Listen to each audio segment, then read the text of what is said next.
Hey guys, and welcome to today's episode. Today we are going to be talking about 6 different cars, 3 cars for each of us. Essentially, it's going to be broken down into 3 different price ranges, and these are cars that the 2 of us would recommend. We are both huge car guys. We've loved cars our entire lives. When we met, we bonded over cars. We still argue over them on a daily basis, all the time. And I usually win those arguments, but let's begin.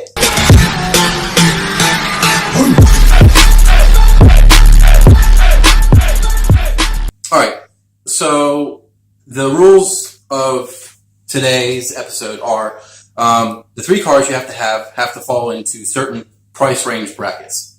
The first one is below $20,000. Basically just like kind of like a budget car, something that's nice. It's still going to be, relatively nice to look at, but it's also on the cheaper end. And then we're going to move into $20,000 all the way up to $45,000. So it's something that's a little bit nicer. Maybe it has a little bit more horsepower, a little bit better handling. Maybe it's even European if you like that kind of thing. And then we're going to go into the big boys, into $100,000 and more. This is stuff that cars that we love, cars that we look at and we go, wow, I wish I could afford that kind of thing.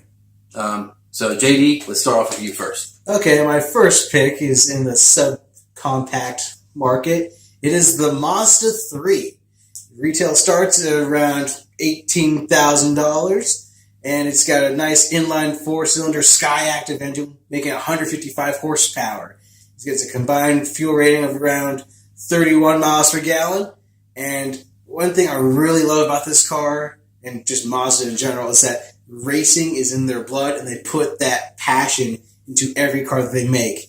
They race in the 24 Hours of Le Mans. They're the only Japanese automaker to win the 24 Hours of Le Mans. And you can just feel the handling and passion every time you get behind the wheel. They're not the most powerful cars on the road, but they're definitely the most fun to drive. If you're a car enthusiast and you want a first car to drive, you look at a Mazda. It is just bliss. It's so good that I bought one. See, I also agree that Mazdas drive very well. I just have, myself personally, I have issues with the steering wheel and like the seats not being as comfortable as other cars I've been in before. That is because they're not made for large Americans like ourselves. Yes. So for myself, on the lower end, I went with the Honda Civic Coupe. So you have a 2-liter inline 4-cylinder that produces 158 horsepower, and it will get 37 miles per gallon combined. And for all that, you only pay $18,840. The Civic, for me, the Civic and the Accord and the Honda line have always been kind of blah. And the past couple of years, they've really stepped up their game. They've really become extremely sporty, nice to look at. It's a kind of car that someone my age can look at and go, man, that's a nice car. I really like that. Oh, wait, I can afford that. That's not, $60,000 car, but yet it has a styling of something that is like a sports car, and you look at it and go, man, I'd really like to own that. And you can. I definitely agree with you there. Honda, for a while, was trying to be Toyota, but that is not their goal. That is not what they do best. Honda does Honda really well. They also have racing heritage, and I agree. Yep. The redesigned Accord, Civic, they are gorgeous looking cars. They decide to just be Honda, not try and compete with Toyota as far as just being the biggest company ever. Yeah. And I would be tempted to get a Honda. It's very nice. All right. So the mid-range cars now. JD, what do you got? I have bent the rules a little bit with my pick, but I hope some of you understand.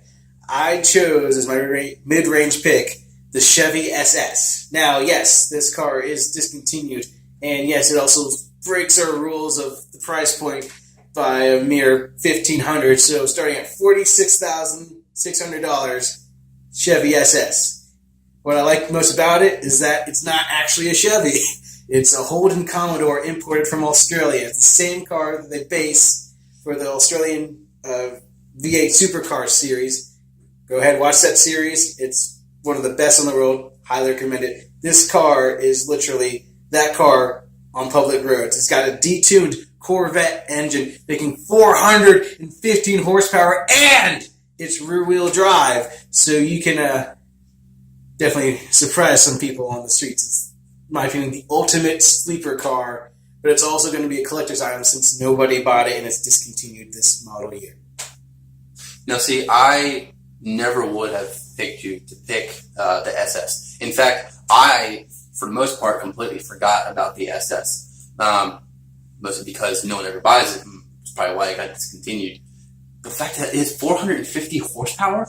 415. 450. Still, like, it's a four-door car. Yeah, it's a four-door sedan with a Corvette engine in it. And actually, as a dealer option, you can get it with the Holden badging on it. So it's just even more of a cool car that will just continue to rise in value as we get further away from it. It's just an excellent sleeper car. You wouldn't suspect that viciousness is in a car looking so mundane. It is just an incredible beast. All right. Well, I decided to kind of stay on the same path I was on before instead of, breaking the rules like this guy right here. Just a slight of a couple rules. worth it. I decided to go with the Toyota Camry XSE. There is a story behind this. So, I have a Toyota Camry. I love it. Then I saw the redesign of the 2017 and the 2018 Camry, and it's okay. It is a gorgeous car to look at. It has made this man drool over it. I wouldn't say drool. It made me gawk at it as like, oh, that's a Toyota, but not like, like you have. Don't worry, my next car will. So anyways, the Toyota Camry, I chose the V6 version. It's a 3.5 liter V6 producing 301 horsepower for a Toyota. Yes. My car, the handling is incredible. It drives great. So having 301 horsepower behind that wheel and getting 33 miles per gallon, that car's going to be awesome. It's going to be great. Everyday driver. Everyone's going to love to drive it. And it looks incredible. The inside, the exterior. If you can't tell already, he's fallen head over heels over this thing. It's my next car. He is completely biased. Completely. It is hilarious to watch on a daily basis. This guy's something else with Toyotas. Now, I will not just any Toyotas. It's just that Toyota. I will admit, yes, the new Camry looks incredible, especially compared to prior Camrys. Toyota has always been the automotive equivalent of the color beige. Now it's metallic sand brown, which is like, oh, it's shiny beige. That's better than beige. It's a little better than that. Because if they had just done the exterior and you look at it, and then you look at the interior and it was still the kind of just boring Toyota. And then, okay, yeah, but the interior by itself is incredible. It looks like a spaceship. There's one huge problem with the interior. What's your huge problem? A huge problem with it is that there's no Android Auto or Apple CarPlay in Toyotas. And to be fair, that is also my main gripe with Mazda. See, I don't really have an issue with that. Why? They don't. Okay. Anyways. It is a minor issue. Not for me. So this is why it's my car, not his car. This is true. All right. Now we're going to jump on to our expensive cars. JD, what you buying? So if I won the lottery, or if I had a friend who was magically a millionaire, and they said, I have $200,000 burning a hole in my pocket, what should I get? I'd be like, well, sir, or madam, I would suggest the Aston Martin DB11. First of all, this car is gorgeous to look at. The redesign, they went from the DB9 to the DB11 because it's that much of a paradigm shift in Aston Martin design. It's elegant. It's just awesome. It's got, the base model is the twin-turbo V8 made by AMG, producing 500 horsepower, but the one that I'm choosing is the twin-turbo V12 edition, making 600 horsepower, 18 miles per gallon combined. It is British design and elegance with AMG raw power and thunder. That's cute.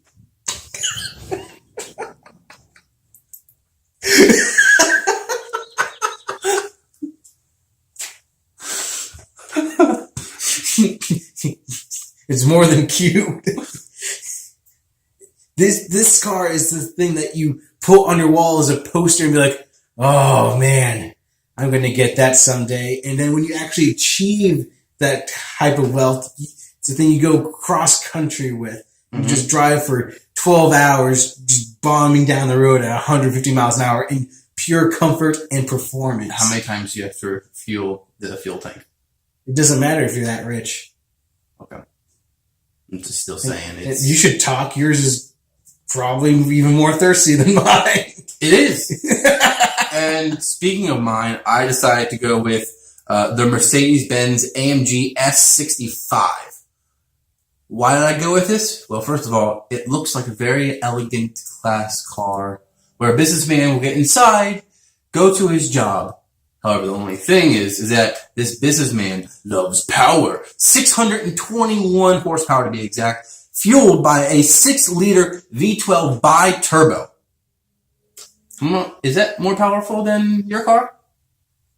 Slightly. Yeah, more powerful. Now, you do have to deal with the 17.5 combined miles per gallon and the $229,000 price range, but you get a beautiful car to look at. It is an AMG that produces a sound like no other. It looks like no other. And it has more power than you could ever know what to do with an everyday driver car. I do have a couple of gripes if you're a pick, though. Okay. First of all, you just described like the average stereotype of every Mercedes-Benz driver. Like, oh, he's a businessman who likes power. No kidding. What businessman doesn't like power? And I would not go ahead and call Mercedes design elegant by any means. I call it gaudy and like, there's a couple of good points, but I wouldn't put that on my wall to look at. The Aston Martin, I do have the wallpaper of that. And I look at it on a daily basis. I wouldn't look at it.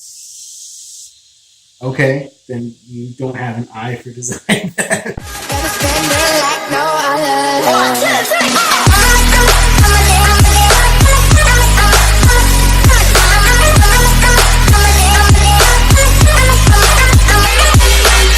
Hey guys, thanks for watching the video. Please like and subscribe. And if you didn't like it, that's alright. You can just give a thumbs down. But you can always comment. Tell us what you didn't like or what you did like, and also something that you like to see us talk about in the future. I mean, we can just write up the score, me versus him, keep track of who wins the most.